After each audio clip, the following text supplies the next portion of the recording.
ઈસુ ખ્રિસ્તના નામમાં આપ સૌને તેની સલામ પાઠવું છું ને આજની આ ભક્તિ સભામાં આપ સૌનો પ્રેમથી આવકાર કરતા આનંદ અનુભવું છું. ભક્તિ સભાની શરૂઆત કરીએ. પ્રભુનું વચન આ પ્રમાણે જણાવે છે.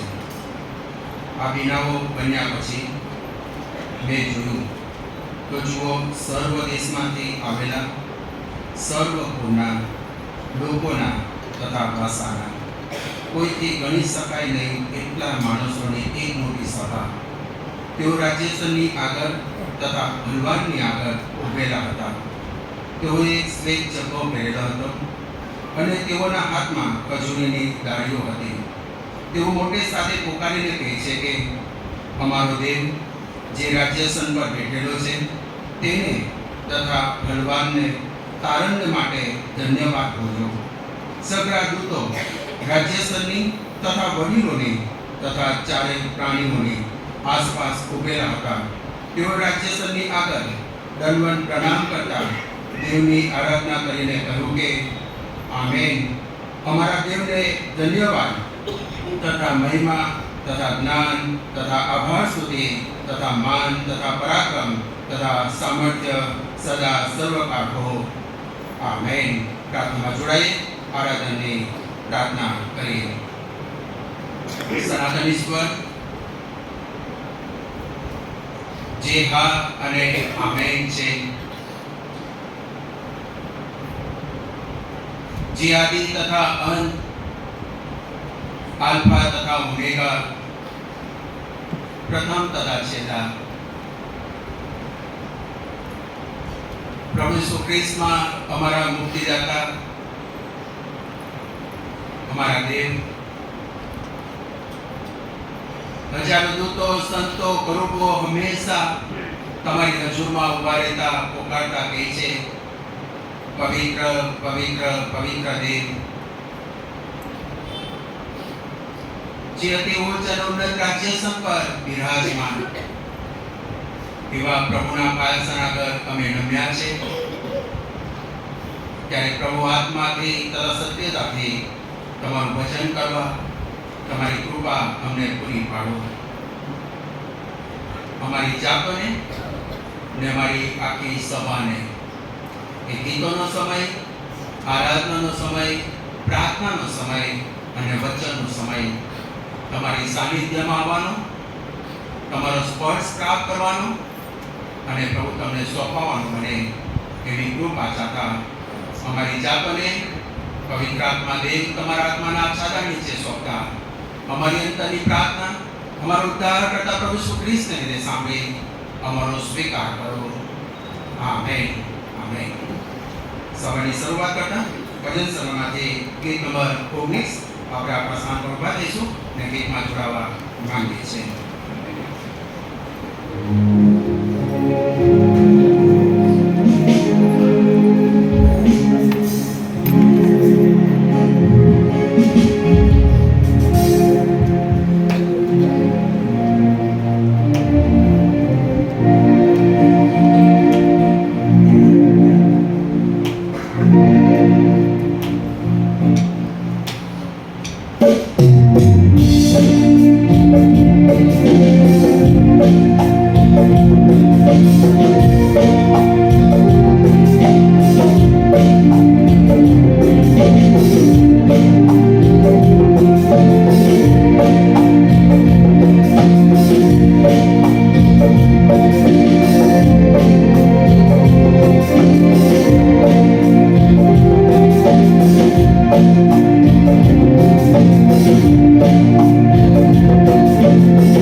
પૂર્ણ મિલાપથી થતો આનંદ.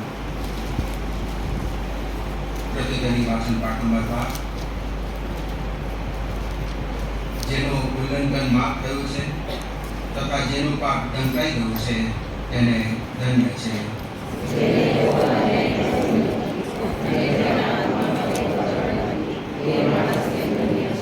હું ચાંદો રહ્યો ત્યારે આખો દિવસ કણવાટથી મારા હાથ પર ઝીર થયા, કેમ કે રાહદારો મારા ઉપર તારો હાથ ભારે હતો.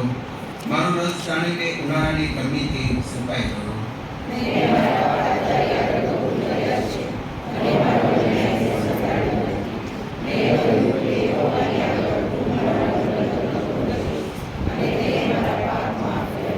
તે માટે તું મળે એવા સમયે દરેક પગ તારી પ્રાર્થના કરે. નિત્ય ઘણા પાણીની રેલ ચડે ત્યારે તે તેને પહોંચશે નહીં.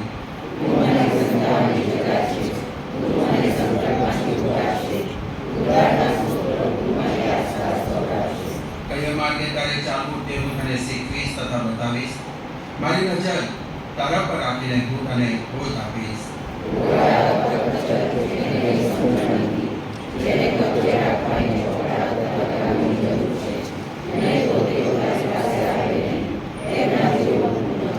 દુષ્ફળ ઘણી વિપત્તિઓ આવી પડશે, પણ જે યહોવા પર ભરોસો રાખે છે તે તેની કૃપાથી રહેશે.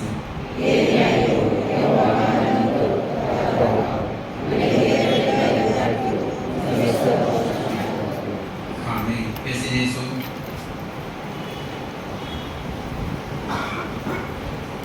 પ્રભુની સાનિધ્યમાં આપણા મસ્તકોને માગે.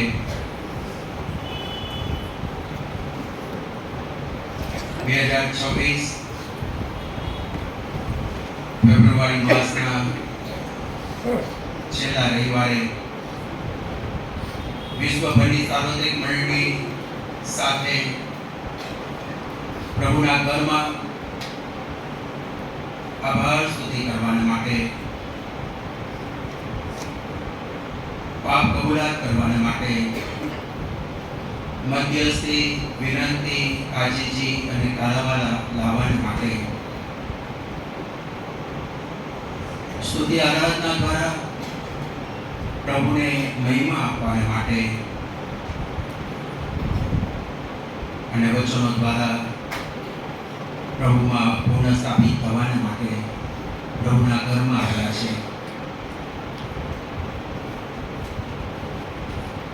પ્રભુનો આભાર માનીએ, પ્રભુની સ્તુતિ કરીએ. જીવતાઓની ભૂમિમાં ગણ્યા છે, જીવતા રાખ્યા છે, જીવતા ઉઠાડ્યા છે.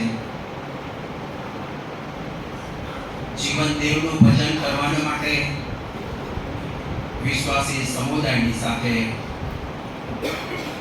પ્રભુના ઘરમાં આવ્યા છે. પ્રભુનો આભાર માનીએ.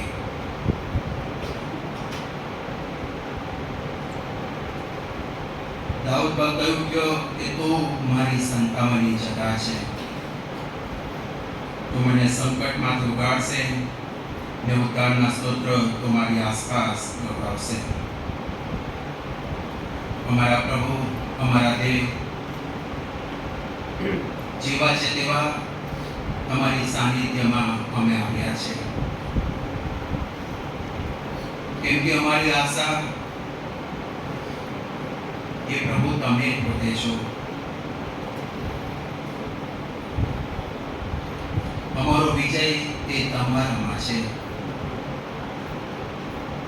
અમને પાપની માફી આપનાર પ્રભુ તમે પોતે છો.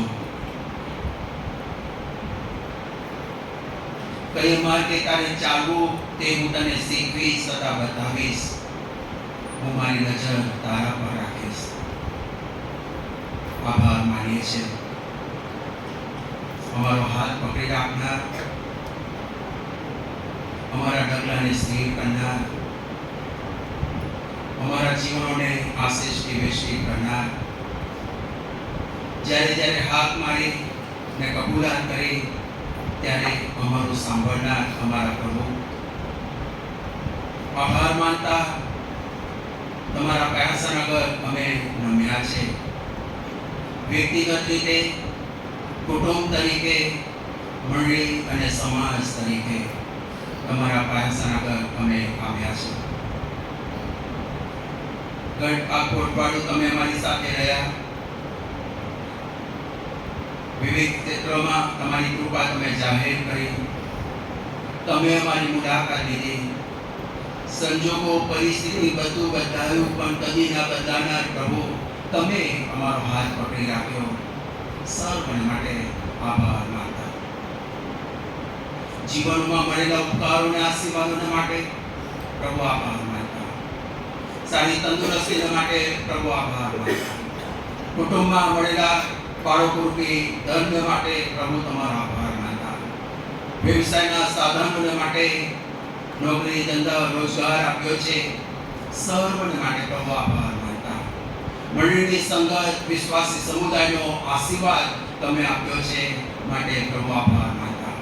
તમારા વચનોની ભેટ જે અમારી માતૃભાષામાં તમે અમને આપી છે, એ વચન માટે પ્રભુ અમને તમારો આભાર માનતા. સેવકો, બોધકો, ઉપદેશકો, બાળકોની ભેટ તમે અમને આપી છે, માટે પ્રભુ તમારો આભાર માનતા. ડાયોસિસની વ્યવસ્થાને માટે, વિશ્વાસી સમુદાયને માટે પ્રભુ અમે તમારો આભાર માનતા. એટલું જ કહી શકીએ કે મારા પર થયેલા સર્વ ઉપકારોનો ગુસ્સો બધો આપો. અનેક ઉપકારો અને આશીર્વાદો તમે અમને આપ્યા. અમને સ્પર્શ કર્યો, સાજાપણું આપ્યું. પ્રશ્ન, નિરાશાની પળોમાં તમે અમારી સાથે રહ્યા, અમારી મુલાકાત લીધી. સર્વને માટે આભાર માનતા. કબૂલ કરીએ છીએ પ્રભુ, આશીષના સ્ત્રોત બનીને આશીર્વાદના પ્રભુ, આશીર્વાદ આપનાર બન્યા. છતાં અમારું જીવન એવું નથી, અમારા શબ્દ એવા નથી, અમારા વિચારો એવા નથી, અમારું વર્તન, અમારું વલણ એવું નથી કે જે તમને ગમે. છતાં પણ પ્રભુ તમે અમને પ્રેમ કરીને અમારો સ્વીકાર કરનાર અમારા પ્રભુ. અમારા શબ્દથી પ્રભુ અમે તમને અને અમારા સાથી બંધુને અમે દુઃખી કર્યા છે.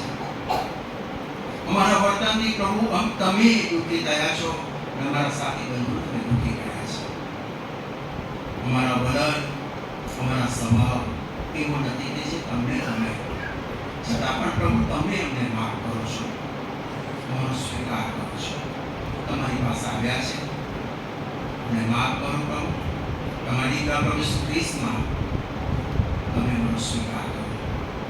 તમારા રક્તમાં તમે અમને ધોઈને શુદ્ધ કરો, કે જેથી કરીને પ્રભુ આ લેખના દિવસોમાંથી અમે પસાર થઈ રહ્યા છે ત્યારે તમારી સાથેના સંબંધમાં પૂર્ણ સ્થાપિત થતા તમારા વિશ્વાસમાં દ્રઢ થઈએ, વૃદ્ધિ પામીએ એવી કૃપા થવા દો. તમારા હાથમાં અમારા જીવનને સોંપતા, પાપોને એક સમાચાર આજે જે વચન જેવું છે તેવું એને સ્વીકારતા પ્રભુને આધીન થવા અમારી કૃપા તમે પૂરી પાડો. અમારી અંતરની પ્રાર્થના મારો ઉદ્ધાર કરતા પ્રભુ ઈસુ ખ્રિસ્તને સાંભળી અમારો સ્વીકાર કરો. આમેન. આમેન. આ સમયે સ્તુતિ આરાધના માટે જોડાવા માંગીએ છીએ.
कि प्रभु जो छुटकारो अपना ईश्वर हो, प्रभु जो साजनो अपना ईश्वर हो, ईश्वर अधिकार में काम सर्व बाबतों पर हो, तो आप प्रभु ने कहिए कि प्रभु तुम्हारी आराधना में छुटकारो से, तुम्हारी आराधना में साजा करो से, और तुम्हें शरीर प्रार्थना में तुम्हारी शांति आनंद मिलेगा।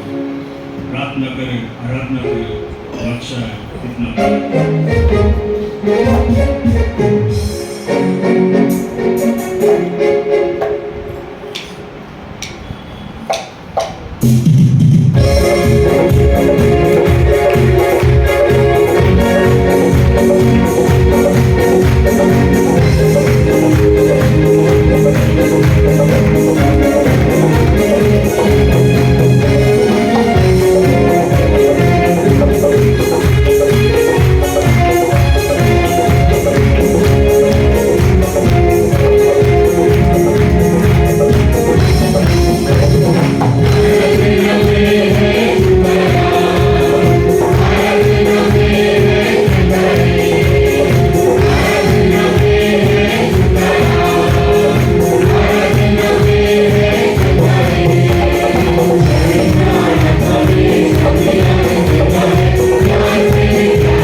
અને પ્રાર્થનામાં એ પરાક્રમનું સામર્થ્ય રહેલું છે કે જે ઈશ્વર પ્રત્યે એ પરાક્રમ અને સામર્થ્ય પ્રાપ્ત થાય છે. કારણ કે જીવંત ઈશ્વરને આપણે પ્રાર્થના કરીએ છીએ.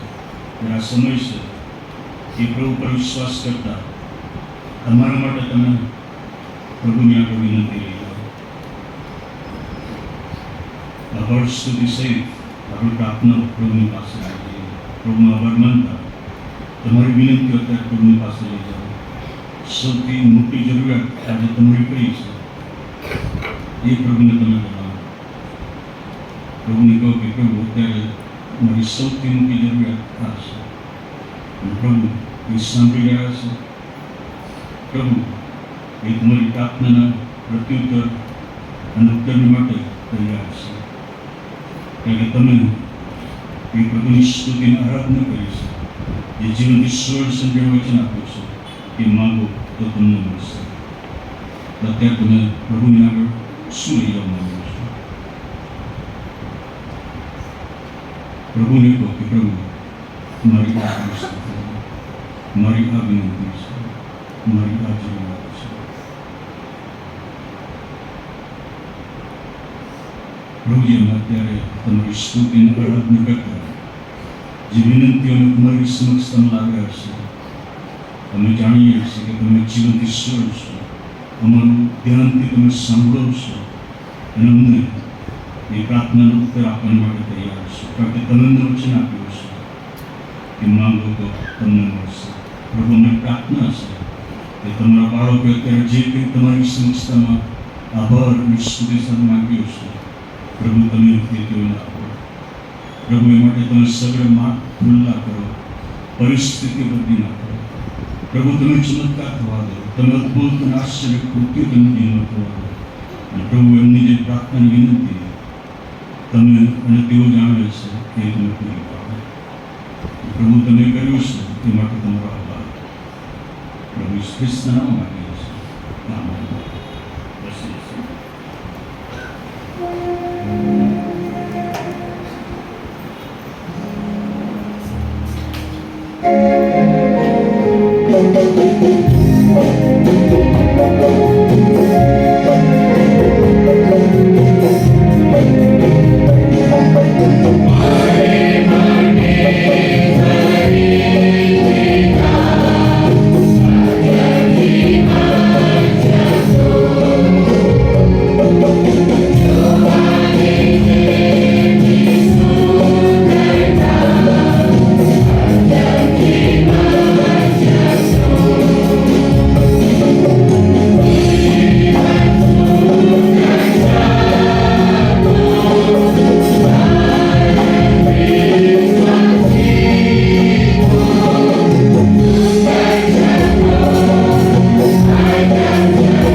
માંથી લખેલી સુવાર્તા 4:12-17 માંથી 4:12-17 ત્યાં પ્રભુનું વચન આ પ્રમાણે જણાવે છે. માંથી 4:12 કલમથી આગળ. યોહાન બંદીવાન કરાયો છે એવું સાંભળીને ઈસુ ગાલિલમાં પાછો ગયો અને નાઝરેથ મૂકીને જબુલનની તથા નફ્તાલીની સીમાના સમુદ્ર પાસેના કફરનાહુમમાં તે આવી રહ્યો. એ માટે કે યશાયા પ્રવક્તાએ જે કહ્યું હતું તે પૂરું થાય કે જબુલન પ્રાંતના તથા નફ્તાલી પ્રાંતના યર્દન પાસેના સમુદ્રના રસ્તાઓમાં એટલે વિદેશીઓના ગાલિલમાંના જે લોકો અંધારામાં બેઠેલા હતા તેઓ મોટું અજવાળું બેઠું ને મરણ સ્થાનમાં તથા મરણ છાયામાં જેઓ બેઠેલા હતા તેમના પર અજવાળું પ્રકાશ્યું.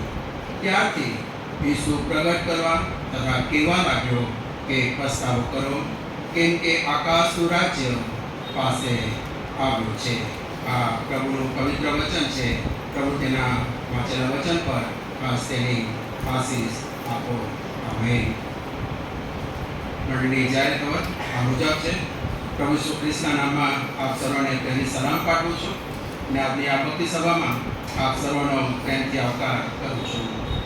ગયા રવિવારની ભક્તિ સભાનું દાન 37,400 રૂપિયા હતું. મંડળની જે સેવા પ્રવૃત્તિઓ ચાલે છે તે રાબેતા મુજબ ચાલશે.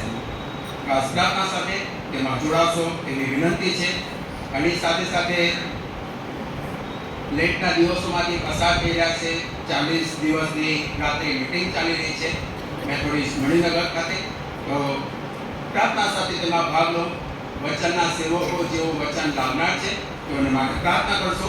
અને આ લેટના દિવસો આપણા માટે આનંદી, આશીર્વાદી અને પ્રભુ સાથેના સંબંધમાં દ્રઢ થવાનું અને વૃદ્ધિ પ્રમાણ બની રહે તે શુભેચ્છા અને પ્રાર્થના છે. આપણા બાળકો આવનાર દિવસોમાં ધોરણ 10 અને 12માં અભ્યાસ કરે છે. તેઓ પરીક્ષા આપનાર છે બોર્ડની, અને કેટલાક બાળકોની પરીક્ષા ચાલી રહી છે. તમારી અંદર પ્રાર્થના માટે ધરી રાખશો એવી વિનંતી કરવામાં આવે છે. આપણા સિનિયર સિટીઝન વાલાઓ માટે પ્રાર્થના કરશો. પરદેશમાં આપણા વાલાઓ રહે છે તેઓને માટે પ્રાર્થના કરશો એવી વિનંતી કરવામાં આવે છે. જેઓ બીમાર છે તેઓને માટે પ્રાર્થના કરશો.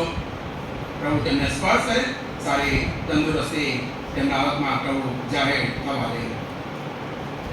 આજે અમદાવાદ વિભાગની ખ્રિસ્તી સેવા મહિલા સંગઠનનું સ્નેહ સંમેલન સરસપુર ખાતે છે અને ઘણા બધા બહેનો તેમાં ભાગ લેનાર છે. ખાસ પ્રાર્થના કરશો આપણી મંડળીમાંથી પણ ઘણા બધા બહેનો તેમાં ભાગ લેનાર છે. એ સમય ખાસ તેમના માટે આશીર્વાદી બની રહે ને એ સંગત ને પ્રભુ આશીર્વાદિત કરે તે પ્રાર્થના છે. સાથે તમે વિશ્વાસુપણે આખા વર્ષ દરમિયાન દાન આપ્યું છે, માસિક દાન આપ્યું છે, વાર્ષિક દાન આપ્યું છે. ખાસ આભાર માનીએ છીએ. પ્રભુ પર પ્રેમ રાખીને નિયમિત તમે પ્રભુએ તમને જે આપ્યું તેમાંથી આપ્યું છે. ખાસ આભાર માનું છું. પણ જો તમારું બાકી છે માસિક યા વાર્ષિક દાન તો વહેલી તકે તે જમા કરાવશો અને તમારા પાસપોર્ટ કમિટીના જે સભ્ય, વોર્ડના સભ્ય છે તેને જમા કરાવશો એવી વિનંતી કરવામાં આવે છે. આવનાર દિવસોમાં આપણા વાલાઓ જેઓ પરદેશ જનાર છે ખાસ તેમને શુભેચ્છા પાઠવીએ છીએ અને એ મુસાફરી તેમના માટે આશીર્વાદી બની રહે. રોજર ક્રિશ્ચિયન, રીચા ક્રિશ્ચિયન અને વેનિસન સેમસન દામેસા મુસાફરી કરીને ફરીથી પરદેશ તેઓ જનાર છે. ખાસ તમારી અંદર પ્રાર્થના કરી રાખશો એવી વિનંતી કરવામાં આવે છે. જે આભાર સુધી દાન આપ્યું ત્યાં મુજબ છે. રીચા ક્રિશ્ચિયન અને રોજર ક્રિશ્ચિયન 10,000 રૂપિયા આભાર સુધી દાન આવ્યું છે. અમિત એન્ડ સી 500 રૂપિયા. અપૂર્વ જોય નોએલ, દીકરી માના રીતેશ નોએલ, સારું પરફોર્મન્સ પ્રેઝન્ટેશન તેઓ કરી શક્યા તેને ધ્યાનમાં રાખીને 1,000 રૂપિયા આભાર સુધી દાન આપ્યું છે. ખાસ આભાર સાથે તેની નોંધ લેવામાં આવે છે. ગુજરાત ડાયોસીસ તરફથી પરિપત્ર છે. તારીખ 1/3/2026ના રવિવારના રોજ સંયુક્ત ભજન સેવાનું આયોજન CNI એલિસ બીચ ખાતે 9 કલાકે થનાર છે. CNI સિનડના માન્ય મોડરેટર સાહેબ ગુજરાતની મુલાકાતે આવનાર છે. ખાસ પ્રભુનો આભાર માનીએ અને ગુજરાતમાંથી ઘણા બધા લોકો તેમાં ભાગ લેનાર છે. ગુજરાત ડાયોસીસની ઘણી બધી મંડળીઓમાંથી માન્ય પાળક સાહેબો અને વિશ્વાસી સમુદાય તેમાં ભાગ લેનાર છે. તે આપણો સમય આશીર્વાદિત બને. ખાસ પ્રાર્થના કરશો અને ત્યાં સંયુક્ત ભક્તિ સભા તો ચાલશે પણ સાથે સાથે સ્થાનિક લેવલની પણ ભક્તિ સભા ચાલનાર છે. પ્રાર્થના સાથે જોડાશો એવી વિનંતી કરવામાં આવે છે. અને સાથે જેઓ તેમાં ભાગ લેવા માંગે છે તો અમદાવાદ વિભાગની મંડળીના જે વાલાઓ તેમાં ભાગ લેવા માંગે છે તો તેમની તમે તમારી પાસપોર્ટ કમિટી પાસેથી તમારો પાસ મેળવી લેશો. સંખ્યા ખબર પડે, ભોજનની વ્યવસ્થા થઈ જાય, અવ્યવસ્થા ઊભી ના થાય. માટે અમદાવાદ વિભાગની મંડળીઓના જે વાલાઓ ભાગ લેનાર છે તેમના માટે પાસની સિસ્ટમ રાખવામાં આવી છે. ખાસ તમારો પાસ મેળવી લેશો. ફ્રી છે, કોઈ પૈસા આપવાના નથી, તમે મેળવશો એવી વિનંતી કરવામાં આવે છે. અને સાથે સાથે આપણી મંડળીમાંથી કેટલા બધા લોકો સ્વયંસેવક તરીકે ત્યાં સેવા આપનાર છે તેમના માટે પણ પ્રાર્થના કરશું એવી વિનંતી કરવામાં આવે છે. 23 કે 25 તારીખ સુધીમાં તમે સંખ્યા જણાવશો કે જેથી કરીને ઉપર હેડ ઓફિસમાં તેની જાણ થઈ શકે એવી વિનંતી કરવામાં આવે છે. સાથે પ્રાર્થના વિષયને ધ્યાનમાં રાખીને વન ડે સેમિનારનું આયોજન તારીખ 4 માર્ચ 2026ના રોજ બુધવારના દિવસે 8:30 થી સાંજે 5:30 કલાકે રોક ઓફ એજીસ ચર્ચ જસોદાનગરમાં પ્રાર્થના માટેની ખાસ સેમિનાર રાખવામાં આવ્યું છે. રજિસ્ટ્રેશન ₹100 છે અને જો તમે તેમાં ભાગ લેવા માંગો છો તો રાજુ ક્રિસ્ટીનો તમે સંપર્ક કરશો એવી વિનંતી કરવામાં આવે છે. બાળક મંડળ તરફથી ગત દિવસોમાં એટલે ગત વર્ષોમાં 2025ના સમયે જે સંયુક્ત સભા થઈ અને તેને ધ્યાનમાં રાખીને સાઉન્ડ સિસ્ટમ, પ્રોજેક્ટર, મંડપ અને તેને ધ્યાનમાં રાખીને ટેન્ડર મંગાવવામાં આવે છે અને દુઃખ સપ્તાહની મીટિંગ તારીખ 29/3/2026 થી 5/4/2026 દરમિયાન રાત્રિ સભાને ધ્યાનમાં રાખતા સાઉન્ડ સિસ્ટમ, પ્રોજેક્ટર, મંડપ, સ્ટેજ અને વ્યવસ્થા કરવાની હોવાથી જે ભાઈ બહેનો તેમાં રસ ધરાવે છે તો તારીખ 20/3/2026 સુધીમાં સાંજે 5 વાગ્યા સુધીમાં તમારું કોટેશન તમે આપશો એવી વિનંતી કરવામાં આવે છે. સાઉન્ડ સિસ્ટમ 56 ચેનલ મિક્સર અને તેને ધ્યાનમાં રાખીને ઘણી બધી બાબત છે પણ જો આપ તેમાં ટેન્ડર આપવા માંગો છો તમારો સંપર્ક કરશો એવી વિનંતી કરવામાં આવે છે. બાળક મંડળ દ્વારા ગત દિવસોમાં જે કંઈ પણ વ્યવસ્થાની વાત આવે છે દરેક મંડળમાંથી એક સભ્ય તેમાં સેવા આપે છે, આગેવાની આપે છે ને રોબર્ટભાઈ મેકવાન મણિનગર સીએનએ મણિનગરમાંથી તેઓ આગેવાની આપનાર છે. ખાસ આભાર માનીએ છીએ. દુઃખ સપ્તાહની મીટિંગને ધ્યાનમાં રાખીને જે વ્યવસ્થા કરવાની વાત આવે છે, પ્રભાત ફેરી અને સ્પીકરની વાત આવે છે, જે કંઈ પણ વ્યવસ્થાની વાત આવે છે, દાન કલેક્ટ કરવાની વાત, વાહન પાર્કિંગની વાત, police permission, palm Sunday rally અને પાણીની વ્યવસ્થા, બુક સ્ટોરની વ્યવસ્થા, એલઈડી પ્રોજેક્ટરની વ્યવસ્થા અને ખાસ 5/4/2026 ક્વાયરની જે સેવા ચાલે છે ક્વાયરની સેવાને પણ ખાસ તમે યાદ રાખશો એવી વિનંતી કરવામાં આવે છે. ખ્રિસ્તી સેવા મહિલા સંઘ દ્વારા તારીખ 24/2/2026 સાંજે 7 કલાકે રોમિયોના પત્ર પર બાઇબલ અભ્યાસ માટે મળશે તો ખાસ પ્રાર્થના સાથે જોડાશો એવી વિનંતી કરવામાં આવે છે. આભાર પત્ર છે. સ્વર્ગસ્થ હેલેનબેન ભાસ્કરભાઈ પૃથ્વી પરનું 83 વર્ષનું આશીર્વાદી જીવન જીવીને તારીખ 20/2/2026ના રોજ પ્રભુના સદાના વિશ્રામમાં પ્રવેશ કર્યો છે. સમગ્ર વાલા દુઃખિત પરિવારને તમારી અંદર પ્રાર્થનામાં ધરી રાખશો. પ્રભુમાં દિલાસિત જોન્સન, વિલ્સન અને નેલ્સન ને સમગ્ર પરિવાર તમારી અંદર પ્રાર્થનામાં ધરી રાખશો એવી વિનંતી કરવામાં આવે છે. સાથે એક આભાર પત્ર છે.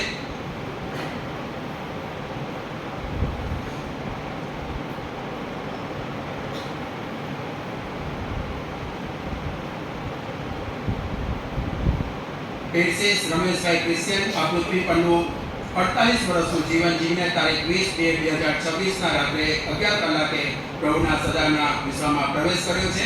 સમગ્ર પરિવારને તમારી અંદર પ્રાર્થનામાં ધરી રાખશો. દીકરી એન્જલ માટે ખાસ પ્રાર્થના કરશો એવી વિનંતી કરવામાં આવે છે.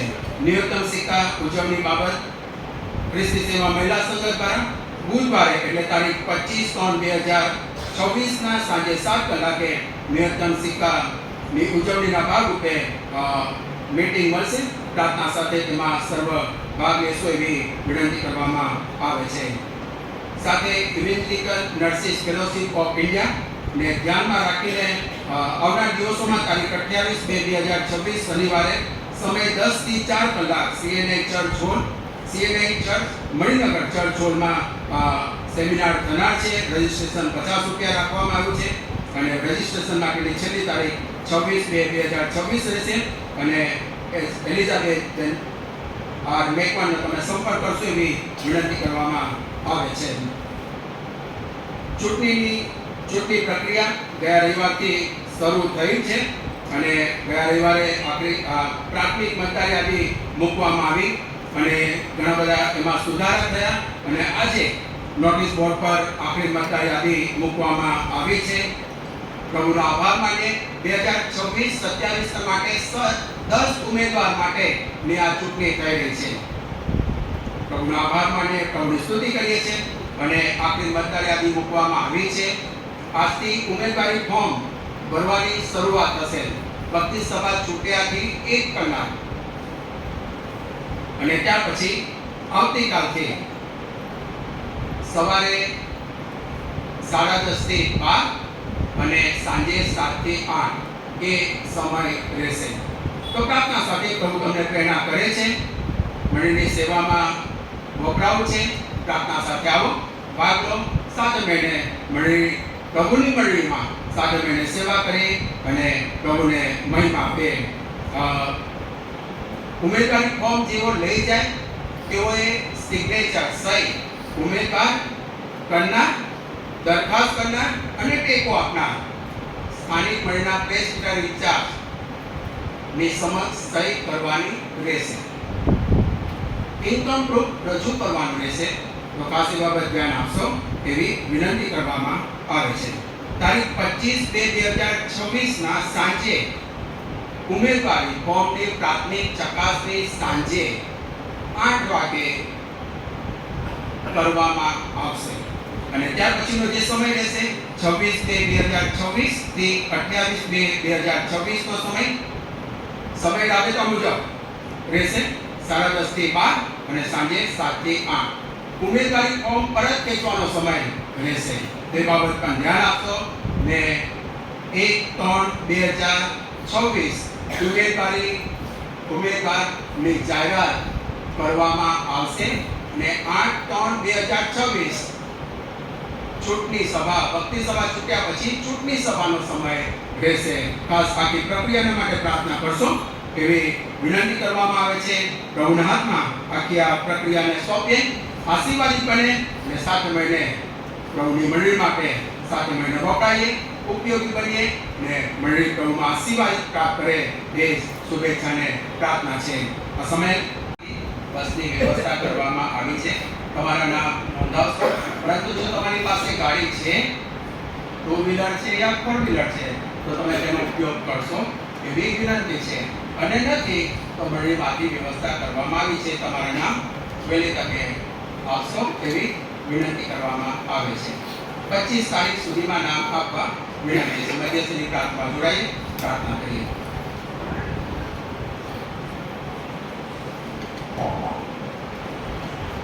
हे प्रार्थना સાંભળનાર અમારા જીવતીશ્વર, વિશ્વાસ સહિત મંડળી તરીકે તમારી પાસે અમે આવીએ છીએ. અમારી કાલાવાલા તમારી પાસે અમે લાવીએ છીએ. સેનાઈ મણિનગર મંડળી માટે બાળક સાહેબોના પરિવાર, એક કુટુંબ, એક સભ્ય, પ્રભુ તમારી મંડળી છે. પ્રભુ તમારા હાથમાં દરેકને સોંપે છે. સતત પ્રભુ તમારા હાથમાં નો આચ્છાદન આ મંડળી પર, મંડળીના લોકો પરથી થાય, જેથી કરીને પ્રભુ આત્મિક જાગૃતિમાં અમે રહી શકીએ એવું તમે થાય. પ્રભુજી, અમે એક કુટુંબના માટે માગીએ છીએ કે અમે તમારી ગમ ફરી 40 દિવસ ઉપવાસની શરૂઆત થઈ ચૂક્યું છે. એવા સમયમાં પ્રભુ અમે વચનના વાંચનમાં, પ્રાર્થનામાં, ઉપવાસ સહિત પ્રભુ તમારી ગમ ફરી અને પ્રભુ આ 40 દિવસ દરમિયાન તમારા નિકટ સંબંધમાં આવીએ એવું તમે થવાનું. અમારામાં કોઈ દુરાચાર હોય પ્રભુ તમે એને દૂર કરો, જેથી કરીને પ્રભુ તમારી પ્રતિમામાં જે અમને બનાવ્યું છે એ પ્રભુના પ્રતિમામાં અમે રહી શકીએ એવું તમે થવાનું. પ્રભુજી, એને આડે આવતા સર્વ સત્તાની માનવ ઈસુ ખ્રિસ્તના નામોને દૂર કર્યા છે. પ્રભુજી માગીએ છે દરેક કુટુંબની અંદર પ્રાર્થનાની બેદી સળગી શકે, દરેક વ્યક્તિગત જીવનમાં પ્રભુ પ્રાર્થનાની બેદી સળગી શકે એવું તમે થવાનું. હવે પ્રભુજી, આ 40 દિવસ દરમિયાન પ્રભુ તમારી ખૂબ જ નજીક આવે અને પ્રભુ તમને પસંદ કરે એવું જીવન જીવી શકે એવું તમે થવાનું. પ્રભુજી અમે પ્રાર્થના કરીએ છીએ મંડળીની દરેક વ્યવસ્થાઓ માટે. મંડળીની વ્યવસ્થામાં પ્રભુ જે આગેવાની આપી રહ્યા છે એ આગેવાનોને તમારા હાથમાં સોંપે છે. વિનંતી કરીએ છીએ પાછળ કમિટી માટે, કોહાર, મહિલા સંઘ, સન્ડે સ્કૂલ, સિનિયર સિટીઝન, યુવા સંઘ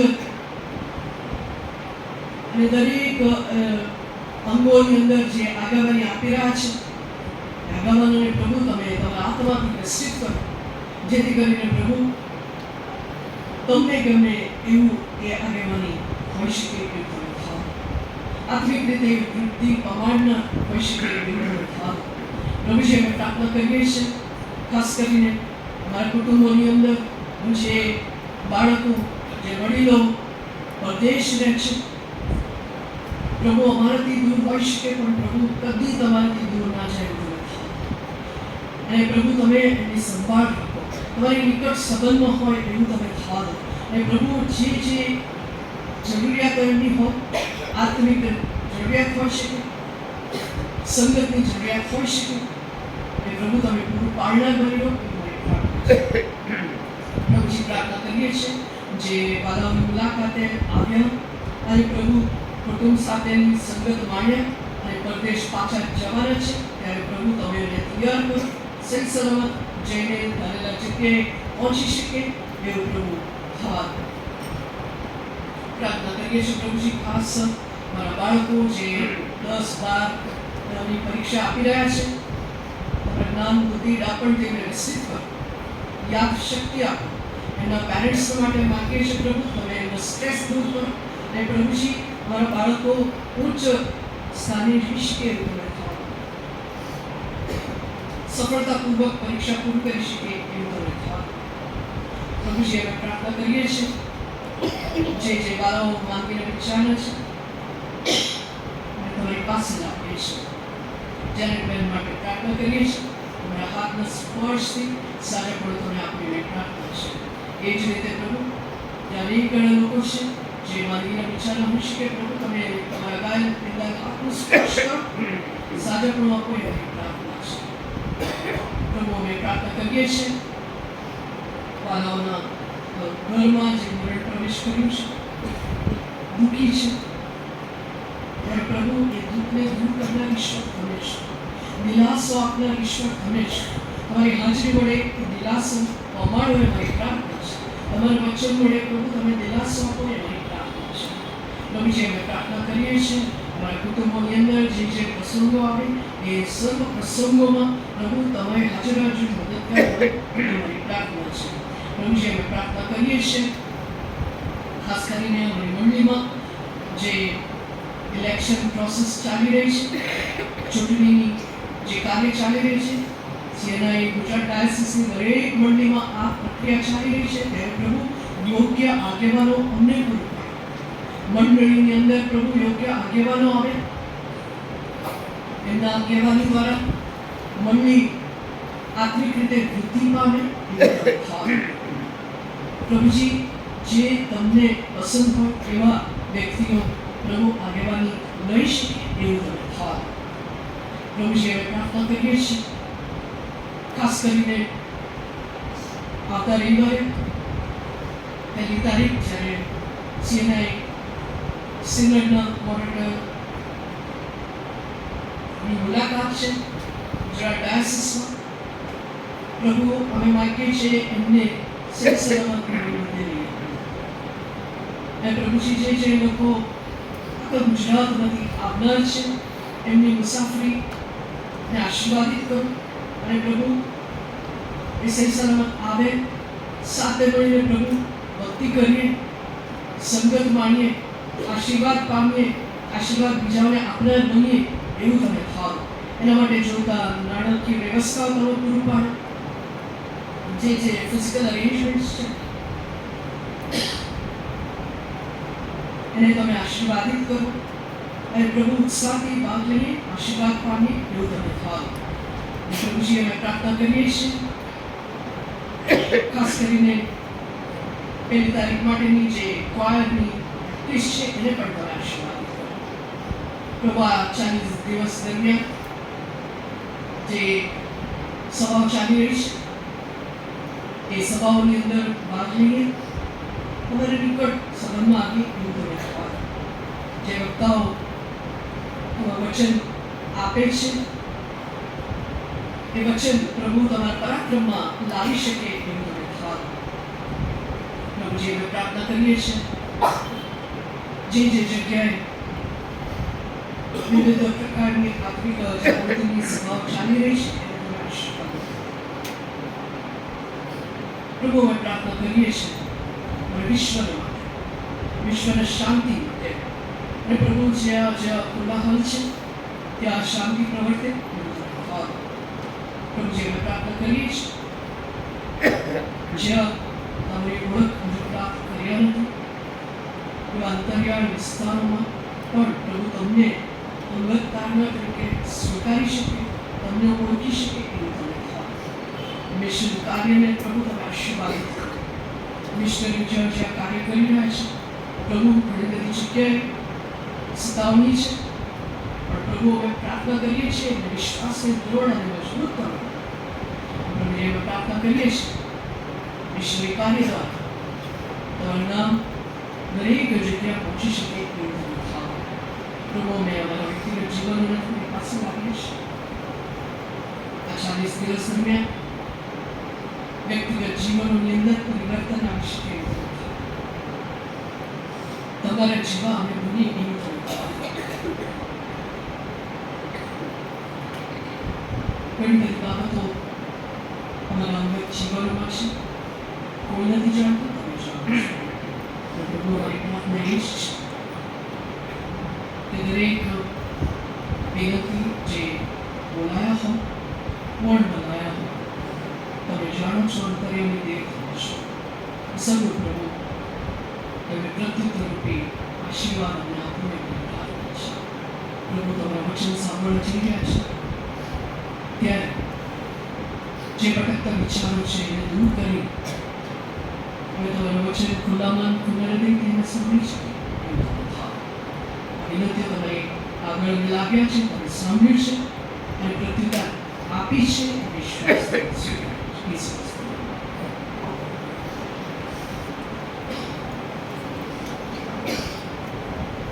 સમયપાસ ડૉક્ટર અજય અને સામી સભ્ય પદ આવ્યું છે. આભાર સાથે નૌકા કરે છે. આસને પ્રાર્થના છે કે સંગત મણિનગર સીએનએ ચર્ચની સંગત વૃદ્ધિ પામો, આશીર્વાદ પામો ને પ્રભુમાં આગળ બધો એ શુભેચ્છાને પ્રાર્થના છે. આ સમય વાયકા ગીત આપશે ત્યાર પછી વચન તરફ જવા માંગીએ છીએ.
छूने में तुझे सुन मैं सकूं, तेरे मुझ पर प्रकट कर प्रभु, तेरे मुझ पर प्रकट कर प्रभु, तेरे वचन में अविनाशी हूँ, से मूसा से तूने मुलाकात की, प्रभु मुझसे मुलाकात कर,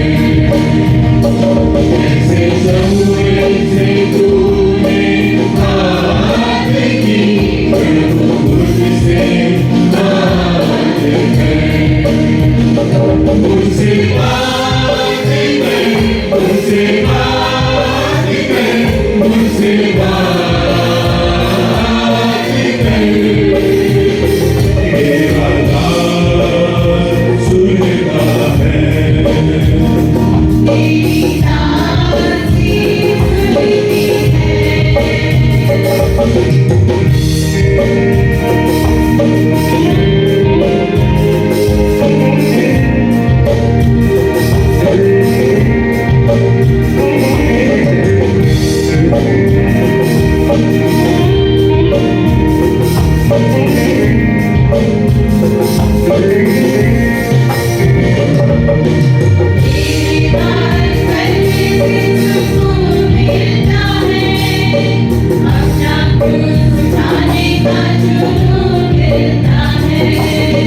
तेरी बात करने से सुकून मिलता है, अपना क्रूस उठाने का जुनून मिलता है, तेरी चाहों में जान पाता हूँ, तेरी चाहों में जान पाता हूँ, दुनिया पे मेरे तेरे पास आता हूँ, जैसे मूसा से तूने मुलाकात की, प्रभु मुझसे मुलाकात कर, जैसे शमूएल से तूने बात की, प्रभु मुझसे बात कर, मुझसे बात कर, मुझसे बात कर, मुझसे बात कर, तेरा दास सुनता है।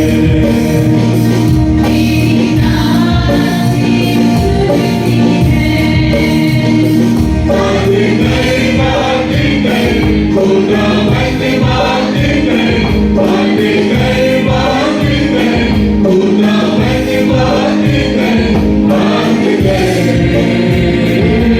खुदा तेरा दास सुनता है।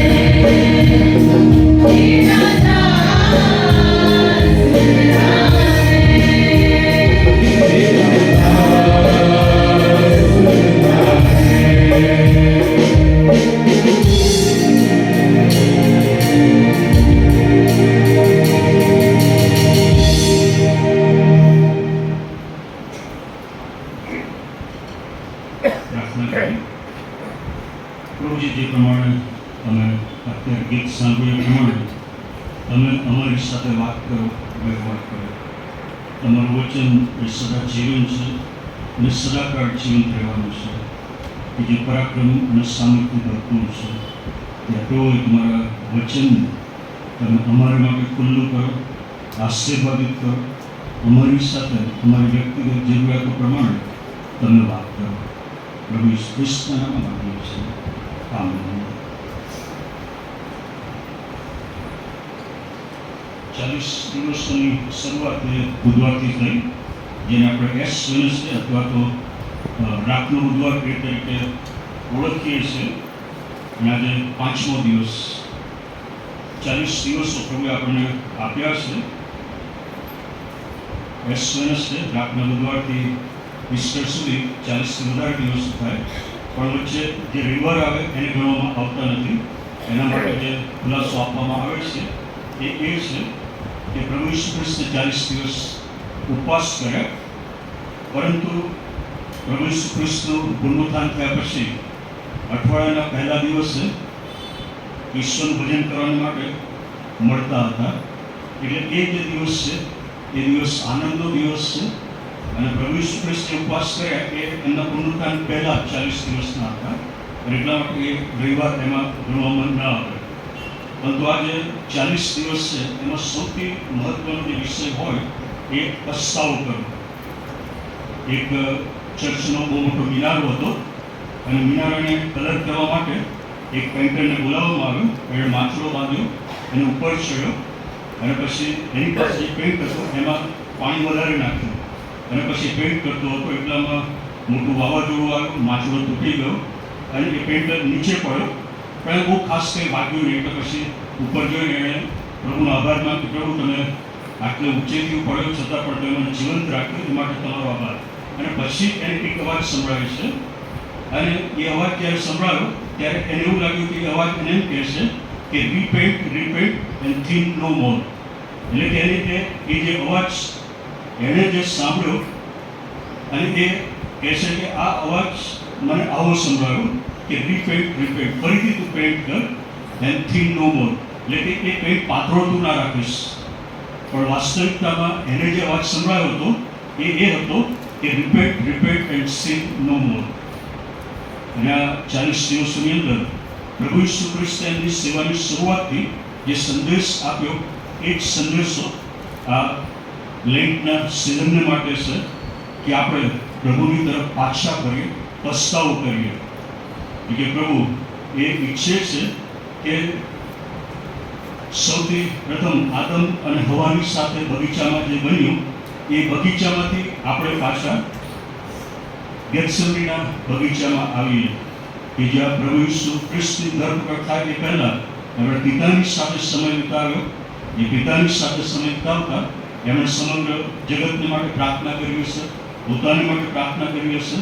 તો એ garden of Eden to garden of Gethsemane, જ્યારે એ 40 દિવસનો જે સમય છે એમાં જે 3 બાબતો મહત્વની છે એ પ્રાર્થના, આપણી જાતની ચકાસણી અને પસ્તાવો. અને એમાં શું કરવું? તો એમાં જે કહ્યું કે આપણે સાંભળી ગયા કે ઉપવાસ કરો અને ભૂખ્યાને અન્ન આપવું, બીજાઓની જરૂરિયાતો પૂરી પાડવી. અને 40 દિવસની અંદર આપણે આ કરવાનું છે. પ્રભુ ઈસુ ખ્રિસ્તનો એ જે સંદેશો એમણે આપ્યો, માથેની સુવાર્તા તેનો 4થો અધ્યાય અને તેની 17મી કલમ, ત્યાંથી ઈસુ પ્રગટ કરવા કહેવા લાગ્યો કે પસ્તાવ કરો કેમ કે આકાશનું રાજ્ય પાસે આવ્યું છે. પણ એનું જે બેકગ્રાઉન્ડ હતું એ ત્યાં 12મી કલમથી લખવામાં આવેલું છે. ત્યાં લખ્યું છે કે યુહાન બંદીવાન કરાયો તે સાંભળીને ઈસુ ગાલીલમાં પાછો ગયો. પ્રભુ ઈસુ ખ્રિસ્ત જ્યારે એ સાંભળે છે કે યુહાન બંદીવાન કરાવાયું છે ત્યારે તેઓ ગાલીલમાં પાછા જાય છે. ઘણા બધા પ્રશ્નો થાય કે યુહાનને બંદીવાન કરાયો છે કે જેણે પ્રભુ ઈસુ ખ્રિસ્તનું બાપ્તિસ્મા કર્યું અને જ્યારે આ સમાચાર તેઓ સાંભળે છે ત્યારે યુહાનના જે શિષ્યો હતા એ દુઃખિત હતા. એમને દિલાસો આપવાને બદલે પ્રભુ ઈસુ ખ્રિસ્તે ગાલીલમાં પાછા જાય છે. ઘણી વખતે આપણા જીવનની અંદર ઘણી બાબતો બનતી હોય છે, એને આપણે સમજી શકતા નથી. ઘણા બધા કારણો આના માટે આપવામાં આવેલા છે. પણ ઘણી બાબતો જે આપણા જીવનમાં બનતી હોય એને આપણે સમજી શકતા નથી. પ્રભુ હંમેશા દરેક પરિસ્થિતિઓ અને દરેક તકોનો આપણા માટે ઉપયોગ કરે છે.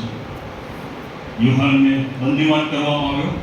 માથેની લખેલી સુવાર્તા તેના 14મા અધ્યાયમાં એનું વર્ણન કરવામાં આવેલું છે. 1લી કલમથી યુહાન બાપ્તિસ્મી એ હેરોદે એના ભાઈ ફિલિપની પત્ની હેરોદિયાને એના ઘરમાં લાવી અને યુહાને એ વિશે એને ઠપકો આપ્યો, એ વિશે એને કહ્યું.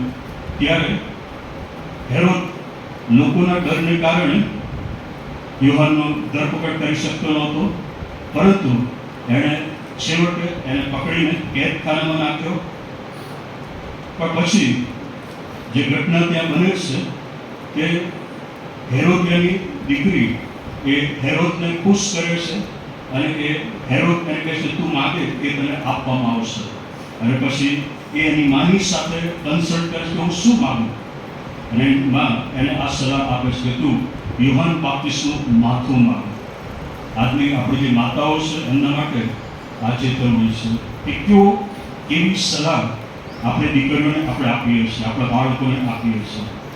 એ સલાહ શું એના જીવનને માટે ઉપયોગી હોય છે કે જેમના જીવનને બાંધે, આત્મિક રીતે એમને તો મજબૂત બનાવે, કે પછી એવી કોઈ બાબતો વિશે શિખામણ આપીએ છીએ, સલાહ આપીએ છીએ કે જે એમના જીવનને નાશ તરફ લઈ જાય.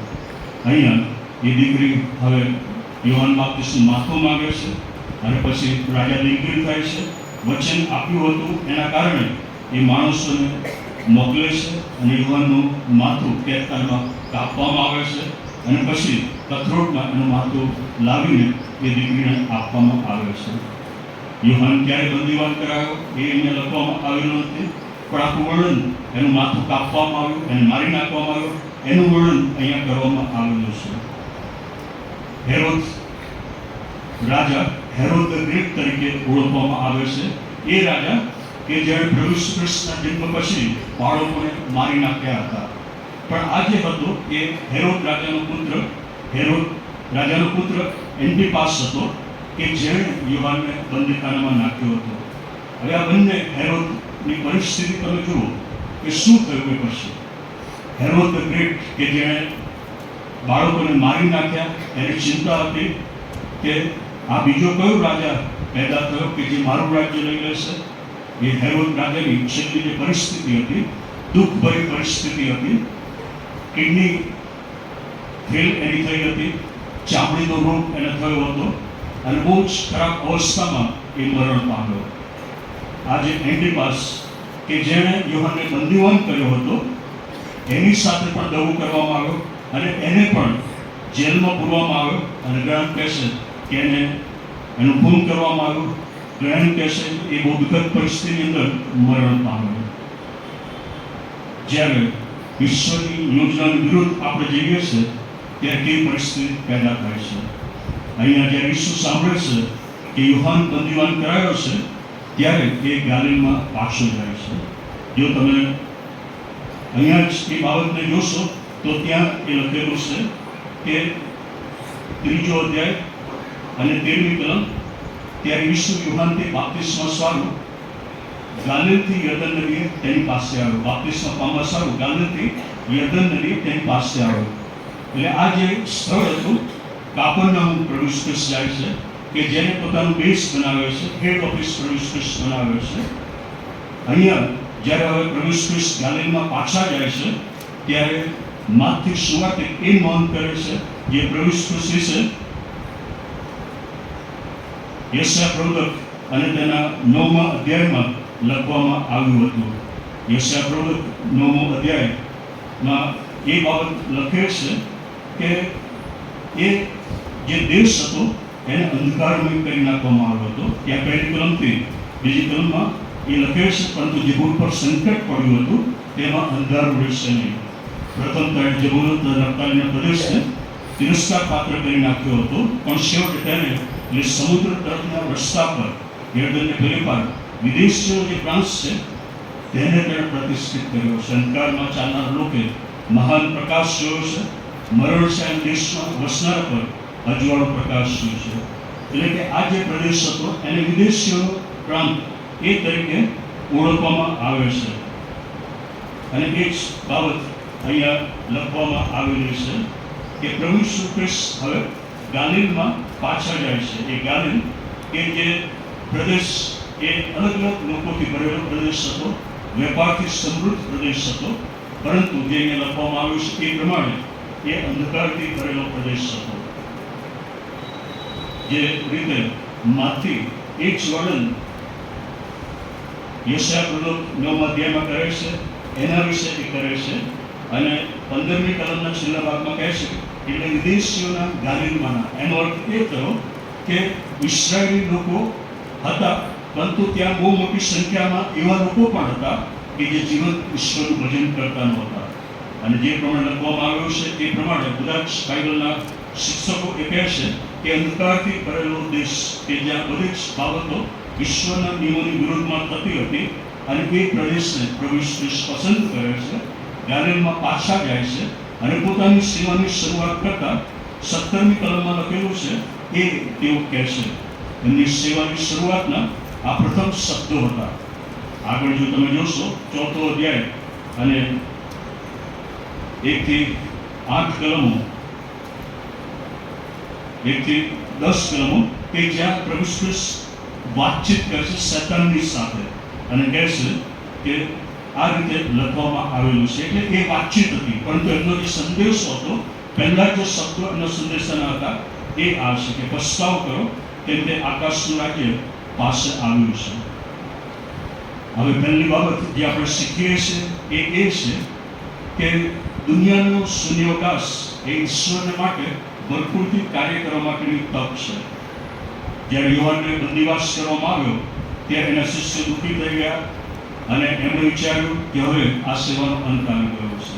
બીજાઓએ પણ વિચાર્યું કે જે સંદેશો યુવાન આપતો હતો હવે અંત આવી ગયો છે, હવે કશું થઈ શકશે એમ નથી. પરંતુ પ્રભુ ઈસુ ખ્રિસ્ત એ જે સેવા હતી એને આગળ લઈ જાય છે અને સંદેશો પ્રગટ કરે છે કે પસ્તાવ કરો, કેમ કે આકાશનું રાજ્ય પાસે આવ્યું છે. ઈશ્વરને માટે કોઈ પણ બાબત એ મુશ્કેલ નથી.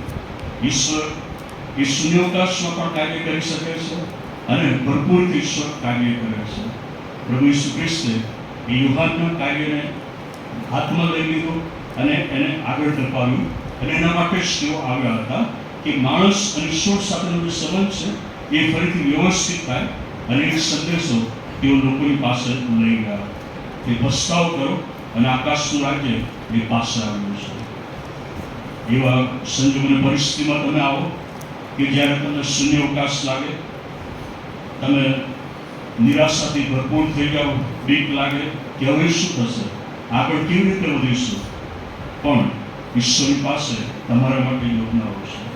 એ શૂન્યાવકાશનો થોડો સમય હોય પણ એ પછીનો એ સમય છે એ બહુ જ અદ્ભુત અને અજાયબ જેવો સમય ઈશ્વર તમને આપવા માંગે છે. એટલા માટે એ જે સમય હોય એ અરણ્યનો સમય હોય કે જ્યાં પ્રભુ ઈસુ ખ્રિસ્ત 40 દિવસ એ અરણ્યમાં રહ્યા અને પોતાની જાતને એ સેવાને માટે તૈયાર કરી.